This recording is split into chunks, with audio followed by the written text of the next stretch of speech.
প্রোটিনে ভরপুর ঝটপট এই নাস্তাটি আপনার সন্তান কিংবা আপনি না খেয়ে ভুল করছেন না তো? যদি ভুল করে থাকেন তাহলে এই ভিডিওটি আপনার জন্য। আসসালামু আলাইকুম, কেমন আছেন সবাই? আশা করছি সবাই খুব ভালো আছেন। আমিও আলহামদুলিল্লাহ ভালো আছি। প্রতিদিনের ন্যায় আজকেও আপনাদের জন্য একটি ঝটপট রেসিপি নিয়ে হাজির হয়েছি আজকের ভিডিওতে। তো দেরি না করে চলুন শুরু করা যাক আজকের ভিডিওটি।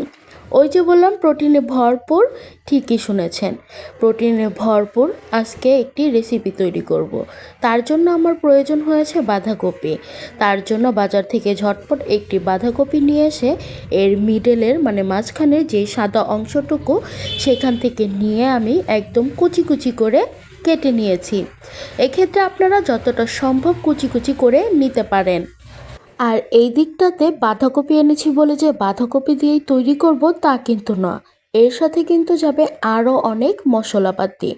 আর প্রথমে আমি এখানে দিয়ে দিয়েছি পেঁয়াজ কুচি, কাঁচামরিচ কুচি, তারপর দিয়ে দিলাম হাফ চা চামচ আদা রসুন বাটা, তারপর দিয়ে দিচ্ছি স্বাদ মতো লবণ, এটা আপনারা কমিয়ে বাড়িয়ে নেবেন। এরপর দিয়ে দিচ্ছি হলুদের গুঁড়া, এটাও আপনার হলুদের কালারের ওপর নির্ভর করে দিয়ে দিবেন। আর এখানে দিয়ে দিচ্ছি গরম মশলা গুঁড়ো, এখানে অনেকগুলো মশলার মিশ্রণে গুঁড়ো করে নেওয়া। তো তারপর এই যে এখানে নিয়ে নিয়েছি বেসন, আর আমার কাছে যেহেতু চালের গুঁড়া ছিল না, ঘরে থাকা মুড়ি দিয়ে মুড়িটাকে একটু ক্র্যাশ করে এখানে দিয়ে দিয়েছি। আপনারা চাইলে গ্রাইন্ডারে গ্রাইন্ড করেও দিতে পারেন। আমার হাতে সময় ছিল না, তাই মুড়িটাকে হাতের মাধ্যমেই ক্র্যাশ করে দিয়ে দিয়েছি। তারপর এখানে এই যে একটু হাতের সাহায্যে নরম করে মেখে নিচ্ছিলাম। আর এখানে আমি দিয়ে দিয়েছিলাম একটা ডিম, আস্ত একটা ডিম। তো যেহেতু একটা ডিম থেকে একটা মুরগি তৈরি হয়, পুরো মুরগিটাতে যে পরিমাণ প্রোটিন থাকে একটা ডিমে কিন্তু সম্পূর্ণ পরিমাণ প্রোটিন থাকে। তাই দেরি না করে আপনারা এভাবে আপনার বাচ্চার প্রোটিনের ঘাটতি পূরণ করতে কিন্তু এই রেসিপিটা তৈরি করতে পারেন। আর এখানে আমি ডিম দেওয়ার ভিডিওটা অন না করে দিয়ে দিয়েছি, তাই আপনাদেরকে দেখাতে পারিনি। তো মুখে বলে দিলাম, আপনারাও এটা দিয়ে নেবেন। এই দিকটাতে তেল গরম হয়ে আসার পর এই যে এখন আমি এই মিশ্রণটাকে একটু একটু করে দিয়ে পাকোড়ার মতো ভেজে নিব। এটা খেলে আমাদের প্রোটিনের ঘাটতি যেমন পূরণ হবে, তেমনি কিন্তু মুখের রুচিও ফিরে আসবে।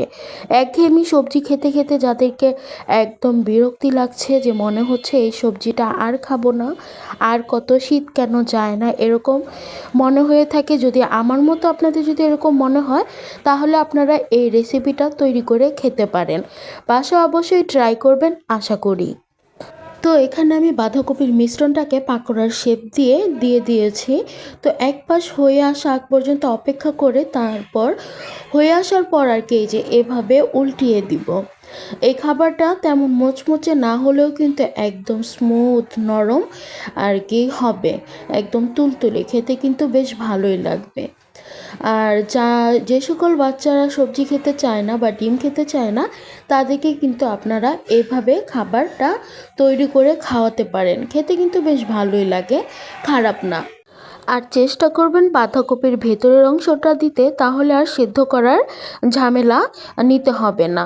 এভাবেই করলেই সেদ্ধ হয়ে যাবে, কারণ ভেতরের অংশটা থাকে একদম কচকচে আর নরম। তো এই যে কথা বলতে বলতে কিন্তু ভাজা প্রায় হয়ে গিয়েছে, এখন আমি এটাকে উঠিয়ে নিব আর কি, উল্টিয়ে পাল্টিয়ে এই যে উঠিয়ে নিচ্ছি। তারপর এটাকে এখন খাওয়ার পালা, খেতে যে এত মজা হয়েছিল কি বলবো। তো যাই হোক, এই যে উঠিয়ে নেই, একে একে আমি সবগুলোকে উঠিয়ে নিচ্ছি।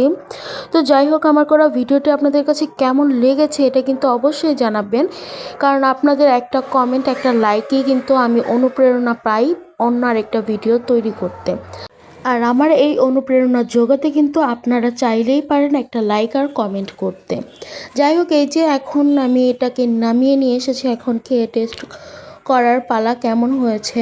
যেহেতু নিজে তৈরি করেছি, আগে নিজেই খাই, তাহলে অন্যদেরকে খাওয়াতে পারবো যে ভালো হয়েছে কিনা খারাপ হয়েছে এটা বুঝতে পারবো। মাশাআল্লাহ এবং আলহামদুলিল্লাহ, খাবারটা খেতে খুবই মজাদার হয়েছিল। তো এই ছিল আজকের ভিডিওটি। আপনাদের কাছে কেমন লেগেছে অবশ্যই কমেন্টে জানাবেন। আর এই ভিডিওটা বাসায় তৈরি এই রেসিপিটা বাসায় তৈরি করে খাবেন।